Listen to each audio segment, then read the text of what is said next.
खाले फर्निसिङका सामग्रीहरू देशभित्रै उत्पादन हुन थालेका छन्। यो भने खुसीको कुरा हो।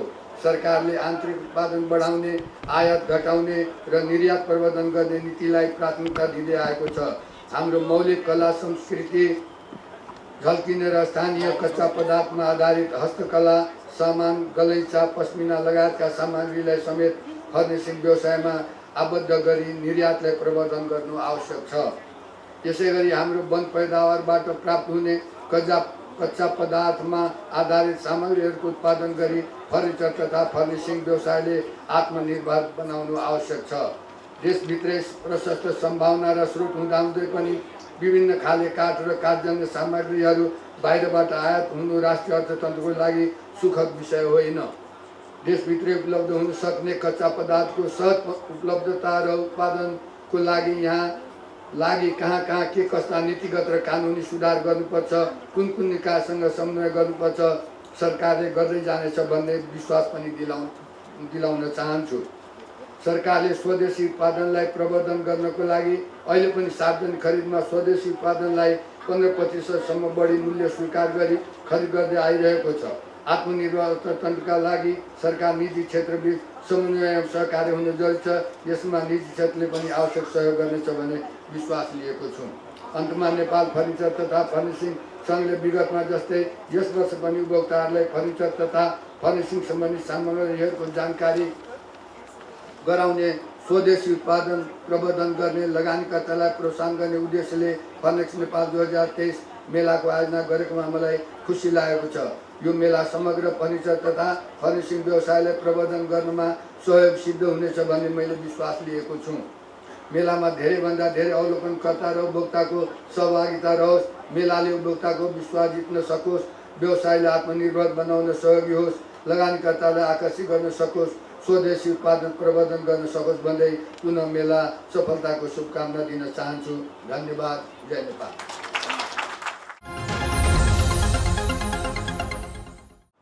समुद्घाटन समारोह कार्यक्रमका सभापति नेपाल फर्निचर तथा फर्निसिङ सङ्घ काठमाडौँका अध्यक्ष श्री दिनेश कुमार अग्रवालज्यू, यस समुद्घाटन समारोहका प्रमुख अतिथि उद्योग वाणिज्य तथा आपूर्ति मन्त्री माननीय श्री रमेश रिजालज्यू, विशेष अतिथि नेपाल उद्योग वाणिज्य महासङ्घका वरिष्ठ उपाध्यक्ष एवं कार्यवाहक अध्यक्ष श्री अञ्जन श्रेष्ठज्यू, विशेष अतिथि नेपाल चेम्बर्स अफ कमर्सका वरिष्ठ उपाध्यक्ष एवं कार्यवाहक अध्यक्ष श्री कमलेश कुमार अग्रवालज्यू, मञ्चमा आसीन रहनुभएका विभिन्न व्यवसायी सङ्घबाट पाल्नुभएका अतिथिज्यूहरू, यस एक्सपोको शीर्ष प्रायोजक, in association with main sponsor, official partner, supported by लगायत सम्पूर्ण प्रतिनिधिज्यूहरू, यस सङ्घ पूर्व अध्यक्षज्यूहरू, कार्य समिति सदस्यज्यूहरू, सल्लाहकारज्यूहरू, विभिन्न जिल्लाबाट प्रतिनिधित्व गरी पाल्नुभएका महानुभावज्यूहरू, यस फर्निक्स नेपाल 2023 एक्सपोमा स्टल राखी सहयोग गर्नुभएका एक्जिबिटर व्यवसाय मित्रहरूका साथै पत्रकार मित्रहरू, यस समुद्घाटन कार्यक्रमलाई भव्य रूपमा सफल पार्नको लागि हाम्रो निमन्त्रणलाई स्वीकार गरी पाल्नुभएका सम्पूर्ण उद्योगिक व्यवसायहरूमा मेरो वेदका तर्फबाट र आयोजक नेपाल फर्निचर तथा फर्निसिङ सङ्घ तर्फबाट हार्दिक न्यानो अभिवादन एवं नमस्कार टक्राउन चाहन्छु। राष्ट्रको आर्थिक तथा व्यापारिक क्षेत्रलाई सुव्यवस्थित एवं सुदृढ पार्दै आधुनिक नेपालको आर्थिक विकासमा अझ बढी व्यापकता ल्याई राष्ट्रिय अर्थतन्त्रलाई बलियो बनाउने ठोस कार्यमा योगदान पुर्याउन तथा काठमाडौँ जिल्लाभित्रका फर्निचर तथा फर्निसिङ व्यवसायमा संलग्न व्यवसायहरूको विकास, सम्वर्धन, प्रवर्धन, संरक्षण र स्थायित्वको निमित्त व्यवसायलाई आकर्षक, भरपर्दो र स्तरयुक्त बनाउन सम्बन्धित व्यवसायहरूबीच एकता, सद्भावना, भातृत्व विकास गर्ने र व्यवसायहरूको हक हितको संरक्षण एवं सम्वर्धन गर्ने सामूहिक रूपमा व्यापार अभिवृद्धि गरी मुलुकको अर्थतन्त्रमा सकारात्मक योगदान तथा सेवा पुर्याउने उद्देश्यले नेपाल फर्निचर तथा फर्निसिङ सङ्घ स्थापना विक्रम समय 2056 सालमा भएको हो। सङ्घले सामाजिक उत्तरदायित्व वहन गर्ने क्रममा हरेक वर्ष सङ्घ स्थापना दिवसको अवसर पारेर खाद्यान्न वितरण, रक्तदान, मधुमेह परीक्षण कार्यक्रम, वृक्षारोपण कार्यक्रमहरू गर्दै आइरहेको छ। नेपाल फर्निचर तथा फर्निसिङ सङ्घले सन् 2012 देखि राजधानीको भृकुटी मण्डपमा कोभिड-19 महामारीको वर्षभन्दा बाहेक निरन्तर रूपमा फर्निक्स नेपाल एक्सपो सञ्चालन भइ आइरहेको छ। फर्निक्स नेपाल 2023 एक्सपो 9 संस्करणको रूपमा यहाँहरू समस्या प्रस्तुत गरेका छौँ। फर्निचर तथा फर्निसिङ क्षेत्रको विकासका साथै स्वदेशमा नै उत्पादित वस्तुहरूको प्रवर्धनलाई मध्यनजर गर्दै बदलिँदो जीवनशैलीसँगै बढ्दै गइरहेको आन्तरिक सजावटको बारेमा जानकारी, स्वदेशी तथा विदेशी आधुनिक प्रविधिद्वारा उत्पादन भएको फर्निचर तथा फर्निसिङको वस्तुहरूको बजार प्रवर्धन तथा उत्पादक वितरक व्यवसायहरूबीच एउटै छानामुनि सम्पूर्ण फर्निचर तथा फर्निसिङका सामग्रीहरूको उपलब्ध गराउने उद्देश्यले यो एक्सपो आयोजना गरिएको हो। साथै एक्सपोले राष्ट्रिय तथा अन्तर्राष्ट्रिय ब्रान्डहरूलाई खुद्रा व्यवसायी उपभोक्ता तथा अवलोकनकर्ताहरूमाझ स्थापित गराउने यस नवौं संस्करणको एक्सपो उचित गन्तव्य हुनेमा हामी विश्वस्त छौँ। हाल मुलुकमा आर्थिक गतिविधिहरू सुस्त भइरहेको अवस्थामा यस एक्सपोबाट बजारमा आर्थिक क्रियाकलाप चलायमान बनाउन थप टेवा पुर्याउने विश्वास समेत लिएका छौँ। प्रदर्शनीमा फर्निचर तथा फर्निसिङका नवीनतम सामग्रीको प्रदर्शनी मात्र नभई त्यसको उपयोगिता, प्रयोग विधि, बनोटको बारेमा अवलोकनकर्तालाई जानकारी गराइनेछ। फर्निचर तथा फर्निसिङ व्यवसायमा अत्याधुनिक प्रविधि भित्राउँदै फर्निचर तथा फर्निसिङ जन्य उत्पादनमा मुलुकलाई आत्मनिर्भर बनाउन एक्सपोले टेवा पुर्याउने विश्वास आयोजकले लिएको छ। अन्तमा यो मेलालाई सफल पार्न मुख्य भूमिका खेल्नुहुने शीर्ष प्रायोजक, इन एसोसिएसन विथ मुख्य प्रायोजक, अफिसियल पार्टनर, सपोर्टेड बाई एक्जिबिटरहरू, व्यवस्थापक, अवलोकनकर्ता तथा पत्रकारहरू सबैमा हृदयदेखि धन्यवाद एवं आभार व्यक्त गर्न चाहन्छु। धन्यवाद। जय फर्निक्स नेपाल। आजको यो कार्यक्रम हामीलाई खुसी लागेको छ, किनभने फर्निचर र फर्निचर भनेको इन्टेरियर डिजाइनको एउटा ठुलो हाम्रो स्टेक होल्डर या भनौँ हामी सहकार्य गर्ने माध्यम हो। हामीले काम गर्ने भनेकै उहाँहरूको सामानलाई हामीले प्रेस्क्रिप्सन लेख्ने भने जस्तो गर्छौँ कि हामीले प्रेस्क्राइब गरेपछि अलिकता रोगीलाई काम लाग्ने भने जस्तै हामी क्लाइन्टलाई काम लाग्छ अवश्य पनि। कस्तो सामान लिने र कहाँ कसरी त्यसलाई युज गर्ने भन्ने कुरोहरू हामीले त्यही काम गर्दै आएका छौँ र हाम्रो संस्था पनि आज 20 वर्ष भइसकेको छ र हामी 20औं वर्षमा हामीभन्दा 4 वर्ष जेठो हुनुहुँदो रहेछ। हामीलाई खुसी लाग्यो, दाजु भन्न पर्ला। अब दाजुभाइ मिलेर काम गऱ्यो भने अवश्य पनि भोलिका दिनमा हाम्रो भविष्य उज्जवल छ। कारोबार हाम्रो अरब रुपियाँको हुन्छ भनेपछि हामीले पनि त्यसमा हातेमालो अवश्य गरौँला र यो हातेमालो गर्दाखेरि हामी इन्टेरियर डिजाइनरहरू नेपालमा करिब 3000 छन्। ती 3000ले पनि कमसेकम तपाईँहरूलाई यो सामान राम्रो, बलियो, टिकाउ यति मात्रै भनिदिन पाए पनि ठुलो कुरो होला जस्तो लाग्छ। र यसलाई कहाँ खपत गर्ने, अब क्लाइन्टलाई भनेअनुसार यसलाई कहाँ हामीले राखेर मिलाउने राम्रो देखिन्छ, त्यो पनि हाम्रै काम भएको नाताले हामी अवश्य पनि यहाँहरूले जुन सौहार्दपूर्वक हामीलाई यो 2 शब्द बोल्ने पनि मञ्च दिनुभएको छ, त्यसको लागि पनि हामी आभार व्यक्त गर्दछौँ। र हामी चाहन्छौँ र हाम्रो संस्थाले पनि आफ्नो नैतिकता निर्वाह गर्नको लागि राम्रो मात्रै भनेर हुँदैन, कमसेकम उपभोक्तालाई पनि चित्तबुद्ध हुनुपर्छ र सरकारले पनि यसलाई अलिकता प्राथमिकता दिनुपर्छ जस्तो लागेको छ। सरकार खालि यो फर्मालिटी मात्रै होइन, अब नेपाली उत्पादनलाई प्राथमिकता दिनुपर्छ भने जस्तै हामीले पनि ती उत्पादनलाई हामीले कसरी सघाउन सकिन्छ हाम्रो संस्थागत रूपले हामी अवश्य पनि गरौँला। र साथै इन्टेरियर डिजाइनरको एउटा आफ्नो पेसागत मर्यादा छ, त्यो पेसागत मर्यादालाई कायम राख्दै सकेसम्म हामी अवश्य पनि सहयोग गर्ने नै छौँ र हामीलाई आशा छ अरू सम्बन्धित निकायहरूले पनि यसमा विचार गरिदिनु हुनेछ। आज यस फर्निक्स मेलामा उपस्थित हुन पाउँदा अत्यन्तै खुसी लागेको छ। हाम्रो बजारमा उपलब्ध फर्निचर तथा फर्निसिङ सामग्रीहरूको बारेमा यस एउटै छानामुनि प्रदर्शनीको लागि आयोजक संस्थाले जुन जानकारीमूलक प्रदर्शनी गरिएको छ, नेपाल फर्निचर तथा फर्निसिङ सङ्घ परिवारलाई म धन्यवाद ज्ञापन गर्न चाहन्छु। साथै यस कार्यक्रमको पूर्ण सफलताको कामना गर्न चाहन्छु। स्वदेशी उद्योग विकास तथा विस्तार हुन नसकिरहेको अवस्थामा प्रतिकूल नीति र नियमले गर्दा सञ्चालनमा रहेका उद्योग व्यवसाय बन्द हुने अवस्थामा पुगेको छ। बैंकको चर्को ब्याज, उद्योग गर्ने स्थानको अभाव, दक्ष जनशक्तिको अभाव, तयारी मालवस्तुभन्दा कच्चा पदार्थमा भन्सार दर बढी हुनु आदि कारणले गर्दा हाम्रा उत्पादनको लागत अहिले बढ्न गइरहेको छ। हाम्रा उत्पादनहरूको प्रतिस्पर्धात्मक क्षमतामा कमी भएको छ। हामी खुल्ला बजार अर्थतन्त्रमा हाम्रा उत्पादन प्रतिस्पर्धी हुन सकेको छैन। त्यसै कारण हाम्रो मागको 50% भन्दा बढी भाग आयातित सामानले पुरा गर्ने स्थिति सिर्जना भएको छ। यसैमा गर्वको विषय पनि छ, केही वर्ष अघिसम्म हाम्रो कार्पेट गलैँचा जस्ता सामग्रीहरू हामीले पूर्ण रूपमा आयातमा निर्भर रहेकोमा अहिले आएर हामी यसको उत्पादनमा आत्मनिर्भर भइसकेका छौँ र यी सामग्रीहरू अझ निर्यात पनि गर्न हामी सफल भएका छौँ। त्यसै गरी प्लास्टिकका फर्निचर, मेटल फर्निचर, म्याट्रेस आदि सामानहरूको उत्पादनमा पनि हामी आत्मनिर्भर भइसकेका छौँ। हाम्रा उत्कृष्ट उत्पादनहरू यस मेलामा यहाँहरूले अवलोकन गर्नु नै भएको छ। यी सबै आयातित कच्चा पदार्थमा आधारित सामान उद्योगहरू हुन्। 90% भन्दा बढी कच्चा सामग्री स्वदेशमा नै उपलब्ध काठमा आधारित फर्निचर उद्योग कच्चा पदार्थमा सहज पहुँच नहुँदा बजारको मागको 50% भन्दा बढी आयातित तयारी माल वस्तुमा भर पर्नु परेको छ। मैले माननीय मन्त्रीज्यूलाई सुनाउन खोजेको थिएँ, उहाँ गइसक्नु भएको छ। यसै मिडियाबाट पनि उहाँले सुन्नुहुन्छ होला।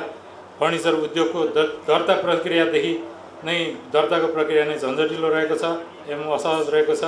यसै गरी घरेलु तथा साना उद्योग कार्यालयले फर्निचर उद्योग दर्ता तथा नवीकरण गर्दा उद्योगमा प्रयोग हुने जुन उपकरणहरूमा लगाइएको बन्देज छ र जुन गोलिया काठ चिरान गर्न नपाउने जस्ता अव्यावहारिक नीति नियमहरू लगाइएको छ।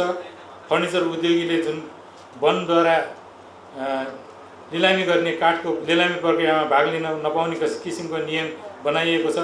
यस्ता नियमहरूको चाहिँ संशोधन हुनु जरुरी छ। यस सन्दर्भमा हामीले पटक पटक मन्त्रालयमा ज्ञापन पत्र बुझाएका छौँ। त्यस उप कार्यान्वयन होस् भन्ने म यसै मिडिया मार्फत चाहिँ जानकारी गराउन चाहन्छु। हामी स्वदेशमा उत्पादन हुने प्राकृतिक स्रोत काठमा हामी आत्मनिर्भर भइकन पनि उचित नीति नियमको अभावले गर्दा ठुलो मात्रामा काठको आयात भइरहेको छ। तयारी माल वस्तुको आयात भइरहेको छ। यसै गरी तयारी माल वस्तु नै आयात भइरहेको छ। आजको यस कार्यक्रममा हाम्रो इन्टेरियर डिजाइन एसोसिएसनको अध्यक्षज्यू पनि हुनुहुन्छ। उहाँले अघि सहकार्य गर्ने कुरा पनि गर्नुभयो। हाम्रो जति पनि उहाँहरूले डिजाइन गर्नुहुन्छ त्यसमा स्वदेशी सामान नै प्रयोग गर्ने किसिमले चाहिँ डिजाइनको लागि चाहिँ पहल गरिदिनु हुन म अनुरोध गर्न चाहन्छु। उहाँहरूले हाल यहाँ इन्टेरियर डिजाइन मात्र होइन कि एनइएको पनि भइदिएको अझ हुन्थ्यो। एनइएबाट पनि इन्जिनियर्स एसोसिएसनबाट जुन हाम्रो टेन्डरहरू कल गरिन्छ त्यसमा जुन किसिमको स्पेसिफिकेसनहरू बनाइन्छ त्यसमा आयातित वस्तुलाई चाहिँ मध्यनजर गरेर स्पेसिफिकेसन बनाउने हुनाले हाम्रो यहाँ उत्पादन हुने सामानहरूले चाहिँ यो टेन्डरका जति पनि टेन्डरहरू कल गरिन्छ यसमा चाहिँ भाग लिन नपाउने किसिमको चाहिँ अवस्थाहरू सिर्जना भइरहेको छ। यसको निराकरणको लागि म यहाँहरूलाई जुन यहाँहरूले स्पेसिफिकेसनहरू बनाउनुहुन्छ त्यसमा हाम्रो बजारमा उपलब्ध के छ, प्रविधि के छ, त्यसलाई मध्यनजर गरेर चाहिँ आफ्नो स्पेसिफिकेसन बनाइदिनु हुन म अनुरोध गर्छु। यसै गरी हाम्रो आज होटल एसोसिएसनलाई पनि यहाँले बोलाउनु भएको रहेछ। उहाँहरूलाई पनि म जुन उहाँहरूले होटलहरू बनाउनुहुन्छ त्यसमा अधिकतम हाम्रो नेपाली सामग्रीहरू चाहिँ प्रयोग गरिदिनु हुन म अनुरोध गर्दछु। विदेशी सामान त विदेशमा पनि उहाँहरूले जति पनि विदेशीहरूले होटलमा उपयोग गरिरहेको हुन्छ। हाम्रो मौलिक नेपाली सामानहरू चाहिँ प्रयोग गरिदियो भने हाम्रो सामानको पहिचान पनि हुन्छ र यसै क्रममा हाम्रो सामानको प्रचार प्रसार पनि विदेशमा हुन्छ भन्ने मलाई लागेको छ। यो फर्निचर तथा फर्निसिङ मेला फर्नेक्स 2023 जुन चाहिँ फर्निचर तथा फर्निसिङ सामग्रीहरूको एउटा बृहत प्रदर्शनी झन्डै स्थापना भएको यो संस्थाको रजत जयन्ती मनाउने अवसरको बेलामा यो हुन लागेको यस कार्यक्रम यो फर्निचरको लागि म हार्दिक शुभकामना व्यक्त गर्न चाहन्छु। नेपालमा फर्निचर तथा फर्निसिङको कुल व्यापार 60 अरब जति छ, जुन भनेको हाम्रो जिडिपीको 1.20% जति आउँछ। त्यसमा 30 अरब जतिको आयात हुने गर्छ, 30 अरब जतिको नेपालमै उत्पादन हुने गर्छ। यो भनेको हामी आत्मनिर्भर अर्थतन्त्रतर्फ उन्मुक्त हुन लागिरहेको अवस्था हो। भर्खरै अब केही समयदेखि प्लाइवुड पनि निर्यात हुन थालेको छ।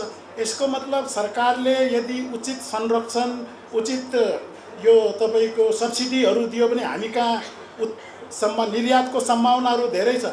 आज आयात गर्दाखेरि $1 को सरकारले झन्डै 35 देखि 40% प्रिमियम कमाउँछ। के गरी भन्सार लिन्छ, मूल्य अभिवृद्धि कर लिन्छ, अन्तःशुल्क लिन्छ, तपाईँको आयकर लिन्छ। तर यहीमा 10% जति यदि सब्सिडी दिन सक्यो भने त हामी धेरै निर्यात गर्न सक्छौँ भन्ने कुरा अब मन्त्रीज्यूको कानमा पुग्नु पर्यो भनेर मात्रै हो। अब यो महान चाडलाई लक्षित गरी यो एक्सपो आयोजना हुन लागेको हो। एकै छातामुनि विभिन्न आकर्षक ब्रान्डका अघि हामीले अवलोकन गर्दाखेरि हेरौँ फ्लोरिङ एन्ड फर्निसिङका सामानहरू, यसले आफ्नो अनुकूलको सामान छनौट गरी उपभोक्तालाई एउटा धेरै राम्रो सहुलियत प्रदान गर्नेछ। बदलिदो आधुनिक जीवन शैलीसँगै बढ्दै गरेको आन्तरिक सजावटको माग यो सम्बोधन गर्न यो एक्सपो सक्षम हुनेछ। अब म फर्निसिङ बाहेक अहिले अलिकति वर्तमान अर्थतन्त्रको बारेमा पनि यहाँ सेयर गर्नु जरुरी लाग्यो। हामीले संविधान निर्माण गरेको र समाप्त झन्डै 8 वर्ष पुगेको अस्ति मात्रै मनाएका छौँ। यो पिरियडमा हाम्रो जिडिपीको आकार डबल भएको छ। हेर्नुहोस्, 2608बाट 5381 बिलियन पुगेको छ। पर क्यापिटा इन्कम 94,000बाट 1,82,000 पुगेको छ। तर के छ भने 3वटा चुनौतीहरू निजी क्षेत्रले सामना गर्यो। सबभन्दा पहिला महाभूकम्प, त्यसपछि कोभिड-19, त्यसपछि रुस युक्रेन वारको ग्लोबल चेन इम्प्याक्ट है। तत्काल कोभिडले धराशायी भएको निजी क्षेत्रलाई तत्कालको नीतिले सराहनीय काम पनि गर्यो। 1 वर्ष जुन मौद्रिक नीति आयो त्यसले धेरै सहुलियत दियो। हेर्नुहोस्, त्यसैको फलस्वरूप 77-78मा हाम्रो ग्रोथ 3.9% थियो, 78-79मा 5.8% थियो। तर 81 पछिल्लो 2 वर्षदेखि मौद्रिक नीतिमा यु टर्न ल्याइयो। के कारणले त्यो यु टर्न ल्याइएको हो त्यो हामीले पनि बुझ्न सकेका छैनौँ। त्यसको फलस्वरूप 79-80मा हाम्रो जिडिपी ग्रोथ 1.86 आयो। सबभन्दा समस्या अहिले हामीलाई उच्च ब्याज दरको छ। हेर्नुहोस् कि ब्याज दर बढेकै छ। यसको पछाडि 3टा कारण मैले हेरेँ। हेर्नुहोस्, एउटा त ब्याङ्क रेट, केन्द्रीय ब्याङ्कले 4 महिनामा 350 आधार बिन्दु बढायो, जुन संसारमा कहीँ पनि यसको रेकर्ड छैन। हरेक देशमा 0.25, म्याक्सिमम बढाउने भने 0.50। ग्रेजुअल यहाँ एकैचोटि 350 आधार बिन्दु बढाएको छ तपाईँको। दोस्रो कुरा, तपाईँको पहिला हाम्रो बेस रेटमा प्रिमियम लिने भनेको 0.5%, 1%सम्म थियो। एकैचोटि केन्द्रीय ब्याङ्कले 5% लिन पाउने भनेर गर्यो, ब्याज दर बढ्दैन। अर्को सबभन्दा दीर्घकालीन इम्प्याक्ट गर्ने काम के गर्यो केन्द्रीय ब्याङ्कले, म यहाँहरूलाई सेयर गर्न चाहन्छु। बचत खातामा विगतमा बचत खाता करेन्ट एकाउन्टमा 2%, 2.5% ब्याज दिइन्थ्यो। केन्द्रीय ब्याङ्कले भन्यो यो 5% भन्दा बढी फरक हुनु हुँदैन भन्दाखेरि 12% ब्याज भयो भने बचत खातामा 7% ब्याज भयो। अब यो दीर्घकालीन इम्प्याक्ट पर्ने हो। अब ब्याज दर घटाउनु भनेको धेरै चुनौतीपूर्ण भइसकेको अवस्था हो। अर्को समस्या भनेको अब हाम्रो एक्सेस टु द फाइनान्स, वित्तीय पहुँच। आज मात्रै मलाई 1-2-3 जना साथीहरूले के खबर गर्यो भने सर यो ब्याङ्कहरूले ओडी एकाउन्टै बन्द गरिदियो भनेर, जबकि राष्ट्र ब्याङ्कको त्यस्तो निर्देशन हामीले देखेका छैनौँ। अब तपाईँले ओडी एकाउन्ट भनेको फिक्स तर लिनुपर्ने, करेन्ट एकाउन्टमा पैसा राख्नुपर्ने र ओडी एकाउन्टमा तिर्न नपाइने, त्यो त इन्स्टलमेन्टको हिसाबसे तिर्नुपर्ने। ब्याङ्कहरूलाई त्यो बिना ब्याजमा पैसा जम्मा गर्नुपर्ने। के यसरी उद्योग व्यापार फस्टाउँछ तपाईँको? सेयर बजारमा हेर्नुहोस्, 4-12 को नीति, 12 को नीतिले अहिले पनि धराशायी। त्यहाँ मात्रै निजी क्षेत्रको 1600 बिलियन, 16 खरब, त्यो भनेको जिडिपीको झन्डै 25-30% हाम्रै पैसा हो। त्यो हेर्नुहोस्, हामी नै सेयर बजारमा लगायौँ, त्यो हामीले गुमाइसकेको अवस्था छ। घर जग्गा कारोबारमा शिथिलता आयो किनभने मूल्याङ्कनको 30%, 2 करोडको अस्ति बढाइयो। त्यो 2 करोडको लिमिट उपयोग गर्न हामीले 8 करोड रुपियाँ आफ्नो राख्नु पर्यो कि तपाईँको। अब त्यो कहाँबाट त्यो एप्लिकेबल हुन्छ? निर्माण क्षेत्र शिथिल किन छ? पुँजीगत खर्चै छैन तपाईँको। सहकारी क्षेत्र, अर्थतन्त्रको 3 खम्बामा भएको सहकारी क्षेत्र अहिले सङ्कटग्रस्त भएर सबै उद्यमी व्यवसायीहरू पीडित भइसकेको अवस्था छ। अब अहिले निजी क्षेत्र गम्भीर आर्थिक शिथिलताबाट गुज्रिरहेको छ। हेर्नुहोस्, उद्यमी व्यवसायी, उपभोक्ता र बजारमा कसैसँग पनि पैसा छैन। अधिकांश हामी उद्यमी व्यवसायीहरू ब्याङ्कको कर्जा र ब्याज दिन असफल भइरहेका छौँ। कोभिड पछि मात्रै 50,000 भन्दा बढी हाम्रा उद्यमी व्यवसायीहरू कालो सूचीमा परिसकेका छन्। हेर्नुहोस्, दैनिक समाचार पत्रहरू यहाँले हेर्नुभयो भने धितो लिलामीको सूचनाले नै भरिएका हुन्छन्। व्यावसायिक भवन, गोदाम, सटरहरू सब खाली छन्। सुन पसलमा भिड देखियो भने हामीले अध्ययन गऱ्यौँ यहाँ सुन पसलमा कुन व्यक्तिले यो सुन किन्न लागिरहेछ, त्यहाँ सुन खरिद गर्न होइन, उद्यमी व्यवसायीले आफ्नो इज्जत राख्न, पुराना गरगहना बेच्न पो त्यहाँ भिड गरिरहेको रहेछ कि ब्याङ्कको ब्याज र किस्ता तिरौँ भनेर कस्तो विषम परिस्थिति आयो। अब यति त भयो निजी क्षेत्र, यसको प्रभाव भनेको राजस्व पनि 20%ले खुम्चिन गयो। अब यो राजस्व खुम्चिनले सरकारको त चालु खर्चै पुगेन, त्यसको दबाब पनि हामी उद्यमी व्यवसायमाथि पर्यो। अहिलेको वित्त नीति भनेको राजस्वमुखी नीतिमा परिणत भयो है। यसले झन् व्यवसायीहरूलाई हतोत्साहित गर्यो। आज हामी जति पनि हामी सबैलाई थाहा छ उच्च करका दरहरू बढाइएको छ। हेर्नुहोस्, यसले चोरी पैठारी झन् बढ्न गएको छ। कृषि उत्पादनमा आलु प्याजमा त भ्याट लगाइयो भन्नुहोस् त, कहाँ त्यसमा made in India made in Nepal कहीँ लेखेको हुँदैन। त्यसलाई भ्याटको विलासिता कर, जुन बेला भ्याट लागेको थियो त्यति बेला चेम्बरसँग एउटा सम्झौता भएको थियो। मैले त्यो पुरानो डकुमेन्ट हेरेँ, आयकर, भन्सार, त्यसपछि सिङ्गल कर एउटा मूल्य अभिवृद्धि कर लाग्ने। यसपल्ट नयाँ नयाँ करहरू बढाएर 20 किसिमको करहरू लागू भएको छ। यहाँहरूले त्यो आर्थिक त्यो निर्देशनमा हेर्नुहोला तपाईँको यो। अब अहिलेको लेटेस्ट समस्या के आयो भने अब पैसा छैन सरकारसँग, उद्यमी व्यवसायीहरू कर प्रशासनबाट राजस्व अनुसन्धानको दबावमा पीडित भएर भइरहेका छन्। हामी उद्यमी व्यवसायीहरू आफ्नो रिस्क इन्टरप्रेनियर्स हो, हामी रिस्कको नाफा नोक्सान बेहोर्न सक्छौँ, तर नीतिगत कारणले भएको नोक्सान हामी बेहोर्न सक्दैनौँ है।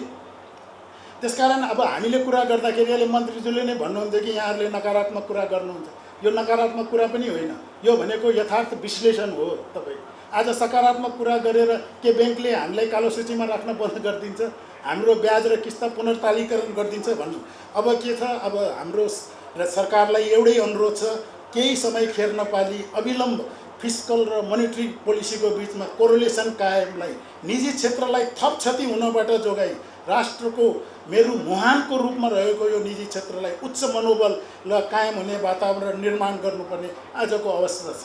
अन्तमा यस्तो आर्थिक शिथिलतामा पनि यति राम्रो एउटा उद्यमी व्यवसायीहरूको उत्साह बढाउन हाम्रा फर्निचर र फर्निसिङका अध्यक्षज्यूले जुन र उहाँको टिमले पुरा जुन मेहनत गरेर यो लेभलको आज मेला आयोजना गर्यो, त्यसको लागि हार्दिक धन्यवाद दिँदै मेरो भनाइ यही टुङ्ग्याउँछु। धन्यवाद। अहिलेको विषम परिस्थिति छ मुलुकमा, यो परिस्थितिमा पनि कमसेकम व्यवसायीहरूको मनोबललाई उच्च बनाउनलाई र चाहिँ नि यस क्षेत्रमा भएका चाहिँ नि विकासहरू भनौँ प्रगतिहरूलाई पनि जनमानसलाई पस्किएर कमसेकम एउटा खाली सजावट मात्र बढाउने होइन, यसले चाहिँ नि आवश्यकतालाई पनि परिपूर्ति गर्ने हुनाले यसको लागि जुन यो फर्नेक्स नेपाल 2023 यहाँहरूले एक्सपो गर्नुभएको छ, त्यसको लागि यहाँहरूलाई चाहिँ एकदम आभार पनि व्यक्त गर्न चाहन्छु। अब कमलेशजीले अहिले नेपालको आर्थिक परिस्थितिको पाटोहरू कुरा सबै गरिसक्नुभयो, त्यसैले मैले त्यसमा दोहोऱ्याएर चाहिँ नजाउँ, तर एउटा हामी कहाँ भाष्यहरू धेरै बन्दै गइरहेको छ। पहिलो कुरो त विदेशी रहेको देश बहुत चिन्ताको विषय छ कि देशबाट दिनादिन चाहिँ नि युवाहरू गइरहेको छ भनिरहेछ। मलाई आज मात्र भन्दै थियो हाम्रा व्यवसायीहरू पनि फटाफट आफ्नो व्यवसाय बन्द गरेर क्यानाडातिर चाहिँ सर्न चाहिँ नि काम सुरु भइसकेको रहेछ।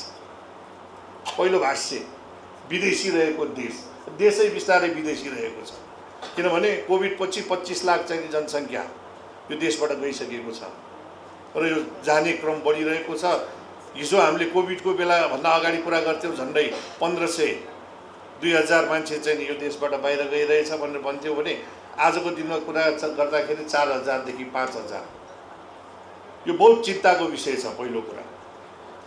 अर्को कुरा चाहिँ नि धनी नहुँदै बुढ्यौली भइन्छ कि भन्ने कुरा पनि समस्या भएको छ, किनभने युवाहरू सबै पलायन भइरहेको छ। जुन यो मुलुकलाई धनी बनाउन जुन हाम्रो युवा शक्ति विश्वमै भएको मिडियन एज 24.5 को मिडियन एजको युवाहरू जुन थियो त्यो चाहिँ नि पलायन भइरहेको छ। यसले गर्दाखेरि यो मुलुकको विकासको लागि, यो मुलुकको समृद्धिको लागि जुन युवा जनशक्ति चाहिँ त्यो जनशक्ति चाहिँ विदेश गइरहेको हुनाले अब बिस्तारै अबको 10 वर्षमा त ती युवाहरू हाम्रो मिडियन एज चाहिँ नि अहिले 24.5 चाहिँ झन्डै हामी 38 वर्षतिर पुग्छौँ भन्दाखेरि हामी चाहिँ धनी नहुँदै कतै चाहिँ नि यो चाहिँ बुढौली हुन्छौँ कि भन्ने चाहिँ डर पनि हाम्रो चिन्ता पनि बढेर गएको अवस्था छ। र हिजो मात्रै हाम्रो नेपाल उद्योग वाणिज्य महासङ्घको पूर्व अध्यक्षज्यूले एउटा कार्यक्रममा बोल्नुभएछ, यदि राज्यले उद्योग व्यवसायलाई चाहिँ नि सहयोग गर्दैन, साथ गर्दैन, यदि उद्योग व्यवसाय चाहिँदैन भने अब हामी पनि मान्छे विदेश पठाउने चाहिँ नि कम्पनी खोलौँ कि भनेर चाहिँ भन्नुभएछ। नयाँ भाष्य फेरि सुरु भयो। भने मतलब उद्योगी व्यवसायीहरूको पीडा कति छ, उद्योगी व्यवसायीलाई यो मुलुकमा चाहिँ नि पटक्कै राज्यको तर्फबाट चाहिँ नि साथ सहयोग भएन भन्ने कुरा हो। यो भनिरहँदाखेरि 2 वर्षको कुरा गरौँ। विगत 2 वर्षको अलि कमलेशजीले पनि कोट्याउनु भएको छ, औँल्याउनु भइसकेको छ। 2 वर्षमा कोभिडको बेला केही राज्यले सहयोग गरे हो। राज्यले त नभनौँ, मौद्रिक नीतिको कारणले गर्दाखेरि बेसिकल्ली राज्यको कुनै पनि कस्ट नपर्ने गरेर वास्तविक ब्याङ्कहरूले सहुलियत दिएको हो त्यो बेला, यथार्थ रूपमा भन्नुपर्दाखेरि। तत्पश्चात चाहिँ नि विभिन्न परिस्थितिहरू आए। ती परिस्थितिहरूको कारणले गर्दाखेरि मुलुकको अर्थतन्त्रलाई पनि केही चुनौती भयो। विशेष गरी बाह्य क्षेत्रको कारणले गर्दाखेरि आन्तरिक पनि चुनौतीहरू बढ्दै गए। ती चुनौतीको कारणले गर्दा नीतिहरू लिए, केही नीतिहरू लिए। जुन नीति गलत नीति लिए हुनाले, जुन नीति आवश्यकता भन्दी बढी हाई डोज चाहिँ गरेको हुनाले आज चाहिँ यो परिस्थिति आएको छ। आज मुलुक जुन परिस्थितिमा छ, व्यवसाय घटेर सबै व्यवसायको मनोबल घटेको छ, उत्पादन घटेको छ, बिक्री घटेको छ, कन्जम्सनै छैन। दसैँ एकदम अगाडि आएको छ।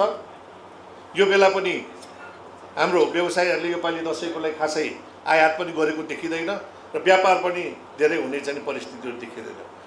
यो बेला पनि सरकार चाहिँ मुखदर्शकै भएर बसेको छ। नीतिहरूलाई अब चाहिँ नि पुनरावलोकन गर्नुपर्ने, कसरी चाहिँ व्यवसायलाई चाहिँ सहज बनाउन सकिन्छ, यो चाहिँ घट्दो व्यापारलाई कसरी बढाउन सकिन्छ अथवा चाहिँ उपभोगलाई बढाउन के गर्न सकिन्छ भन्ने कुरामा राज्यको तर्फबाट केही पनि सोच नआएको परिस्थितिहरू छ। मन्त्रीज्यूलाई अलिकति सुनाउनै पर्ने कुरा थियो। मन्त्रीज्यू जानु भइसक्यो होइन। कमसेकम हिजो एकदम ठिक भन्नुभएछ कुशकुमार जोशीजीले। मलाई त एकदमै चित्त बुझ्यो। यो सबै व्यवसायीको प्रतिनिधित्व गरेर हाम्रो पूर्व अध्यक्षज्यूले बोलिदिनु भएछ। र अब यो फर्निचरको कुरा गरौँ, एकदम राम्रो कुरा सुन्न पायो। 50% चाहिँ हामी यहीँ उत्पादन गर्छौँ, 50% आयात गर्छौँ भन्ने कुराहरू गरिराख्नु भएको छ। सबभन्दा कुरा हाम्रै मुलुकमा पाउने काठको कुरा गरौँ। त्योभन्दा अगाडि एउटा मलाई प्रश्न गर्न के मन लाग्छ भने नि, जुन यो काठको चाहिँ नि उपलब्धको लागि वन मन्त्रालयले अथवा वन ऐनले अथवा वन नीतिले के चाहेको भन्ने नै मैले बुझ्न सकिनँ। धेरै वर्षदेखि हामी यो भनिरहेछौँ, नेपालको अहिले चाहिँ नि भूभागमा 45% चाहिँ नि वनले ढाकेको छ। मलाई थाहा छ, सानोमा हुँदाखेरि म पोखराबाट काठमाडौँ पढ्न आउँदाखेरि हाइवेहरूमा पृथ्वी राजमार्गको कुरा म अरू नभनौँ, त्यो सबै डाँडाहरू धेरै जस्तो डाङ्गा हुन्थे। अहिले त्यो डाँडाहरू हेऱ्यो भने सबै हराभरा छ। नेपालमा यो वन क्षेत्रमा चाहिँ नि धेरै नै ठुलो डेभलपमेन्ट भएको। तर हामीलाई चाहिँ चाहिएको वन कति प्रतिशत हो? कि 60-70% नै चाहिएको हो कि चाहिँ नि यो 45% पुगिसकेको छ भने यहाँ भएको काठलाई उपयोग गर्नलाई किन नीति नल्याउने? विदेशबाट मुलुकसँग चाहिँ पैसा छैन भन्ने, तर चाहिँ नि विदेशबाट चाहिँ नि काठ आयात गर्नलाई चाहिँ नि मुलुकले चाहिँ नि अगाडि सर्ने। कमसेकम त्यो काठ त विदेशबाट आयात गर्ने भन्दा हाम्रै काठ कति %? मलाई एक दिन एउटा तथ्याङ्क पनि म भन्छु। लुम्बिनी प्रदेशको चाहिँ नि मुख्य सचिवज्यूले चाहिँ नि एउटा कथा सुनाउनु भएको थियो। लुम्बिनी प्रदेशमा मात्रै झन्डै नीति र चाहिँ नि निर्णय गर्न नसक्दाखेरि 2 अरबको काठ चाहिँ नि खेर गएको, कुहिएर गएको भन्ने कुरा सुनाउनु भएको थियो गत वर्ष। भन्छ यस्तै हाम्रो मुलुकभर कति काठ कुहिरह होला। कमसेकम एउटा नीति बनाएर कमसेकम काठको उपभोग गर्न सक्ने त गर्न सकिन्छ। यहाँ फर्निचर उद्योगले चाहिँ काठ पाएन भन्ने चाहिँ नि समस्या छ। र अझै फर्निचर उद्योगलाई त अर्को चाहिँ यो के अरे वन ऐनले पनि समस्या गरेको छ। जुन 100 मिलले मात्र काठ पाउने फर्निचर उद्योग, जो आफूले चाहिँ नि काठलाई चाहिँ सही रूपान्तरण गरेर सही उपयोग हुने ठाउँमा लिएर जान्छ अथवा वस्तु बनाउँछ, उसलाई चाहिँ नि काठ किन्नको लागि चाहिँ नि डाइरेक्ट किन्न नपाउने र उसले 100 मिलको भर पर्नुपर्ने, अर्को इन्टरमिडिएटसँग भर पर्नुपर्ने जुन परिस्थिति छ, त्यो चाहिँ खारेज हुनुपर्छ। यो सम्बन्धमा सुशीलजी हामी लगायत वन मन्त्रालयमा गएर नेपाल उद्योग वाणिज्य महासङ्घको तर्फबाट हामीले पहल पनि गरिरहेका छौँ। हामी आशा छ यसमा चाहिँ नि केही सरकारको तर्फबाट सकारात्मक चाहिँ सिग्नल आएको छ। यसमा हामी पहल गर्नेछौँ र यसलाई समस्या समाधान गर्ने कुरा चाहिँ यहाँहरूलाई जानकारी गराउन चाहन्छु। अहिले टेन्डर प्रक्रियाको कुराहरू आयो। टेन्डर प्रक्रियामा चाहिँ डाइरेक्ट गर्न नपाउने भन्ने कुरा, यस्तो विभेदकारी नीति पनि हुन्छ मुलुकमा। यो गलत हो। यो विभेदकारी नीति चाहिँ नि के भन्छ, यो चाहिँ हट्नुपर्छ। यसको लागि हटाउनको लागि चाहिँ नेपाल उद्योग वाणिज्य महासङ्घले तपाईँहरूको साथ रहेको कुरा पनि म जानकारी गराउन चाहन्छु। र अर्को एउटा कुरा, हाम्रो श्याम दाई हुनुहुन्छ, इन्टरनेट सङ्घको अध्यक्षज्यू हुनुहुन्छ, जुन यहाँ अहिले सुजिलजीले पनि अनुरोध गर्नुभएको थियो, यहाँ देशमै उपलब्ध वस्तुहरूलाई चाहिँ नि यहाँहरूले कमसेकम डिजाइन गर्दाखेरि प्राथमिकता दिइदिनु होला। एउटा व्यवसायीको नाताले, अमुक संस्थाको चाहिँ प्रतिनिधिको नाताले पनि म यहाँलाई पनि अनुरोध गर्न चाहन्छु।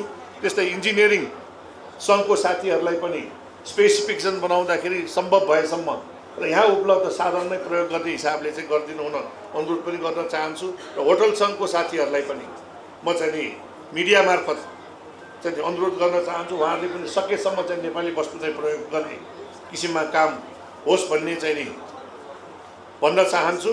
र धेरै लामो चाहिँ समय नलिउँ, अन्तमा नेपाल फर्नेक्स नेपाल 2023 को पूर्ण सफलताको कामना गर्दै,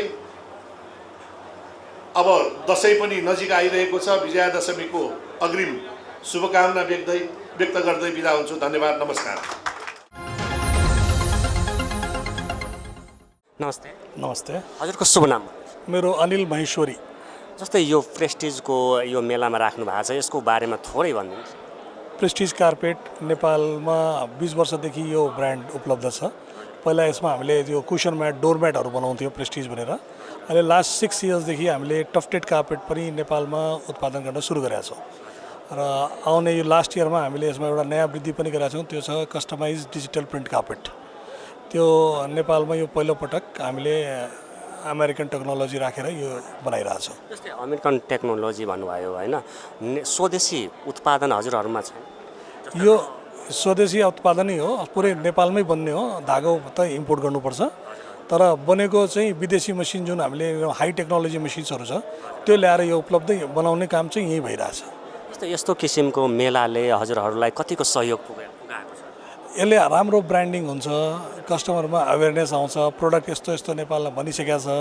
पहिला सबैलाई चाहिँ यो यस्तो राम्रो कार्पेट विदेशबाट मात्रै आउँछ, नेपालमा बन्न सक्दैन भन्ने जुन त्यो थियो, धारणा थियो, त्यो धारणा चाहिँ हट्याछ। अब यो धारणा हट्दाखेरि अब चाहिँ नेपाल साँच्चीकै यो प्रेस्टिज कार्पेटको स्तरमा चाहिँ जे होस् सफल नै भएको हो जस्तो? एकदम। हामी यो भन्छौँ कि 95% अहिले जति पनि कार्पेट नेपालमा युज भइरहेछ त्यो नेपाली प्रडक्ट नै हो। जस्तै पहिला पनि कार्पेटहरूमा एकदमै नेपालको एकदम विदेशमा चाहिँ चर्चित थियो, त्यो ब्रान्डकै हो? होइन, त्यो भनेको ह्यान्ड टफ्टेड कार्पेट हो, उलन गलैँचा भन्छ। त्यो पनि आफ्नोमा एउटा राम्रो पहिचान छ। त्यो चाहिँ एक्सपोर्टको लागि हो। नेपालमा चाहिँ त्यसको अलिकति सेल्स कम छ, त्यो एकदम महँगो, किन हातले बुनेको छ त्यो महँगो हुन्छ। हाम्रो जुन कार्पेट छ त्यो चाहिँ बजेट फ्रेन्डली र यो मिसिन मेड कार्पेट हो, त्यो भएर यो सस्तो छ। जस्तै सस्तोको कुरा गर्नुभयो, एउटा कार्पेट कतिमा पाउँछ कममा? हामीसँग यहाँ अहिले 40 रुपियाँ स्क्वायर फिटदेखि लिएर 300 रुपियाँ स्क्वायर फिटसम्म कार्पेट छ नेपालमा भनेको। भनेपछि सबैभन्दा महँगो चाहिँ 300, 350, 400 रुपियाँ स्क्वायर फिटसम्मको पनि कार्पेट छ। जस्तै कि अहिले आजदेखि स्टार्ट भयो, कतिको के अपेक्षा राख्नु भएको छ? हामीले यहाँ सेल्सको कुनै पनि अपेक्षा राखेका छैन। हाम्रो यहाँ चाहना त्यही छ, ब्रान्ड अवेरनेस र क्वालिटी के बजारमा उपलब्ध छ, जुन तपाईँले बजारमा हाम्रो रिटेल ग्राहक, हाम्रो रिटेल विक्रेताहरूसँग त्यहाँ गएर किन्न सकोस्। जस्तै आम के भन्छ उपभोक्ता भनौँ होइन, उपभोक्ताहरूलाई के भन्न चाहनुहुन्छ? मेलामा आइदिनुहोस्, प्रोडक्ट हेर्नुहोस्, कस्तो कस्तो नयाँ डिजाइनहरू आएको छ सबै हेर्नुहोस्, र हजुरको दसैँ तिहारको बेलामा जुन घरमा चेन्ज गर्नुपर्ने छ प्रेस्टिज कार्पेट नै छानौँ। जस्तै यो टिभीबाट भन्नै पर्ने कुराहरू केही छ भने यो नेपालमा हामी उत्पादन गरेर नेपालमा चाहिँ हामी 95% प्रोडक्ट बेचिरहेछौँ भने हाम्रो चाहना यो छ कि गभर्मेन्टले अलिकति सपोर्ट गरिदियो भने हामी यसलाई राम्रो एक्सपोर्ट गर्न सक्छौँ। त्यो हामी क्वालिटी वाइज हामी एकदम कन्फिडेन्ट छौँ कि हामीले जुन क्वालिटी बनाएर यहाँबाट विदेश पठायो भने हाम्रो देशको नाम र हाम्रो प्रोडक्ट कतै पनि बदनाम हुँदैन, र त्यो इन्टरनेसनल स्ट्यान्डर्डको नै कार्पेट हो। सरकारले के चिजमा सहयोग गरिदिँदा हजुरहरूलाई एकदम एक्सपोर्ट नीतिमा लजिस्टिक्समा अलिकति सब्सिडिजहरूमा यो हेरिदियो भने कस्ट हामीले घटाउन सक्यो भने धेरै राम्रो हुन्थ्यो। नमस्ते, नमस्ते, हजुरको शुभ नाम? मेरो रेम पुन मगर। जस्तै यो सामानहरू स्टलमा हेर्नुभयो, कस्तो लाग्यो हजुरलाई? यो एकदमै अहिले आधुनिक खालको नयाँ टेक्नोलोजीहरू युज गरेर यसो महिरेटा नजिक आने यसो देखेको, यसो हेरौँ अहिलेको अहिले कस्तो रहेछ भनेर यसो बुझ्न आएको। जस्तै यो मेला हेर्दाखेरि हजुरको अनुभवमा चाहिँ के चिज सरकारले या आम मालिकले यो आम मानिसहरूले भिजिट गर्नै पर्ने मेला हो त? यो अब हो नि, अब अहिलेको आधुनिक जमानामा यो त गर्नै पर्छ नि। एउटा सरकारले पनि अलिकति अब पब्लिकलाई यही खालको अहिलेको म्यासेजहरू दिने होइन, उसले पनि प्रमोट गर्ने खालको कार्यक्रम ल्याउने अनि जनतासँग अलिकति उसले सहुलियतहरू जस्तै बुझ्दाखेरि यो नेपालकै भइदिँदा यहाँ केही मानिसहरूले नेपालकै भइदिँदा रोजगारी पाउँथ्यो कि हजुरलाई के लागेको छ? त्यो त एकदमै नि नेपालको झनै राम्रो नि। यहाँ नेपालको प्रडक्ट गऱ्यो भने आर्थिक रूपमा नि अब नेपाल के अरे इकोनोमिक स्ट्रङ हुन्छ होइन।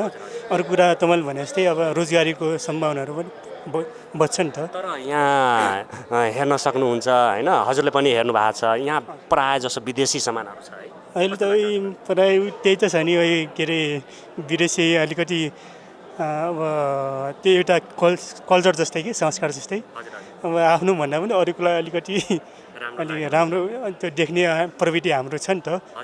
त्यो अलिकति कमजोरी हाम्रो त्यो पनि हो। अब त्यो चाहिँ सुधार्नलाई के गर्नुपर्छ?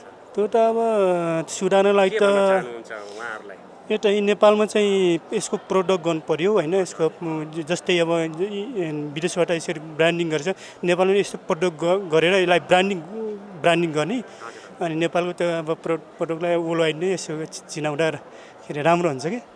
अब यहाँ चाहिँ हामी के छ डिपेन्डेन्ट छ कि इन्डिपेन्डेन्ट छैनौँ होइन। खालि अर्को के अरे त्यही भएर आयात गर्यो अनि पैसा कहाँ त्यही भएर भएको पैसाबाट बाहिर जान्छ होइन। अनि यहाँ चाहिँ आफ्नो उत्पादन छैन, अर्काको ल्याएको छ अनि त्यही विदेशी के अरे गएको अब हाम्रा दाजुभाइ तथा दिदीबहिनीहरूले पठाएको त्यो रेमिटेन्स फेरि उठि जान्छ कि। अनि जस्तै यो कुरा भनिरहँदा हजुरले यो यस्तो खालको मेलाले आम उपभोक्तालाई के सहयोग पुर्याउँछ? उपभोक्तालाई अब यो आधुनिकता बाटको उसले त अब मान्छे त्यही खोजिरहेको हुन्छ। अब के अरे जनताहरूले होइन खासै सहयोग त उनीहरूको उपभोग के अरे आधुनिक उसको हिसाबले त सहयोग नै हुन्छ नै। नेपालको अब के अरे आफ्नै अब उसो इकोनोमीको अब उबाट हेर्दाखेरि त्यो चाहिँ अलि ठिक नहोला भन्ने मलाई लाग्छ। नमस्ते। नमस्ते, हजुरको शुभ नाम? अनिल भुजेल। जस्तै यो यहाँ स्टल राख्नु भएको छ, यसको बारेमा थोरै भनिदिनुहोस् न, के ब्रान्डको है? यो हाम्रो इकोम भन्ने ब्रान्डको यो सब यो इन्डियन आइटम हो। यो प्राय यो घरको डेकोरेसनको लागि जस्तै बेडरुमको लागि बेड, यो फाइल ऱ्याक, यो दराज, ड्रेसिङ टेबलहरू युज हुन्छ। जस्तै डाइनिङ पनि छ हाम्रोमा इकोमको। जस्तै सोफा पनि राम्रै कम्फर्ट खालको छ। टी टेबल छ, मान्छेहरू सोफा अगाडि राखेर मान्छेहरू बस्ने। यस्तै चेयरहरू छ, राम्रो छ सबै सामानहरू। तर यिनीहरू सामान आइटमहरू चाहिँ राम्रो हुन्छ। यिनीहरू आइटमहरू राम्रो हुन्छ, सोफाहरू मुलायम हुन्छ होइन, खाटहरू सुत्नु कम्फर्ट हुन्छ, यो दराजहरू, यो ड्रेसिङ टेबल राम्रो हुन्छ यिनीहरू। नमस्ते। हजुरको शुभ नाम? मेरो उर्मिला केसी। जस्तै यो मेलाको बारेमा फर्निचर फर्निसिङ फर्नेक्सको कुम्भ मेला यसलाई कसरी लिनुभएको छ? हजुर भन्नुपर्दाखेरि अब एउटा सुविधा जस्तो नि भयो, सबै थोक यहीँ पाउने पनि भयो। अनि अर्को प्लस पोइन्ट भनेको चाहिँ तपाईँको जुन मार्केटमा पाउने प्राइस छ यहाँ चाहिँ तपाईँको डिस्काउन्टेड भएर एक्जिबिसन हजुर हाम्रो चाहिँ हेरी छ प्राइस चाहिँ। अब चेयर अनुसारकोले हुन्छ 10, 15, 20 त्यस्तो दिइरहेको छ मैले चाहिँ हामीले डिस्काउन्टेड चाहिँ। जस्तै यस्तो खालको चेयरले शरीरमा चाहिँ के फाइदा गर्छ? सर अब भन्नुपर्दाखेरि अहिलेको लागि गेमिङकोहरू अलि धेरै गेमिङहरू भइरहेछ होइन, सो त्यसको लागि चाहिँ अब नर्मल चेयरमा बसेर त त्यो एकदम ब्याकबोनहरू दुख्छ नि त, घाँटी दुख्ने भयो। सो त्यसको लागि चाहिँ हामीले एकदमै कम्फर्टेबल यो हाम्रो चाहिँ अल्फा हो, यसकोबाट चाहिँ हामीले चाहिँ राम्रो राम्रो सुविधाहरू राम्रो चेयरहरू ल्याएको छौँ। नमस्ते। नमस्ते, हजुरको शुभ नाम भन्नुहोस्। म कृष्ण हरियाल। जस्तै यो नेपाली ब्रान्डको बारेमा भन्नुहोस्। यो चाहिँ हामीले नेपालमा बाँसको नेपालमा उपलब्ध हुने बाँसहरूको बारेमा चाहिँ प्रडक्टहरू बनाउँछौँ। त्यसमा चाहिँ बाँसको फर्निचर, बाँसका निर्माण सबै निर्माण सामग्रीहरू जस्तो बाँसका घरहरू भयो, बाँसको फर्निचरहरू भयो, डेकोरेसनका कामहरू भयो, ह्यान्डिक्राफ्टका कामहरू सबै हामी बाँसको गरिरहेछौँ। जस्तै यो बाँसको बनाउँदाखेरि जस्तै अरू अरू स्टाइलमा विदेशी सामानहरू देख्न पाइन्छ यहाँ होइन, यो कतिको ड्युरेबल हुन्छ यो? अब यो बाँसको चाहिँ अलिकति प्रोसेसको बारेमा हामीले बुझ्नुपर्छ। जनरली मान्छेहरूले बाँस भन्ने बित्तिकै यो चाहिँ सस्तो चिज, धेरै नटिक्ने, कमजोर व्यक्तिले प्रयोग गर्ने, गरिबको उत्पादन जस्तो खालको चाहिँ हामी कहाँ त्यो मेसेज छ। तर त्यो होइन। बाँसलाई हामीले सही प्रयोग गर्न जान्यौँ भने बाँसको आयु प्रशस्त छ। बाँसलाई काठभन्दा पनि बढी टिकाउ वस्तुको रूपमा लिइन्छ।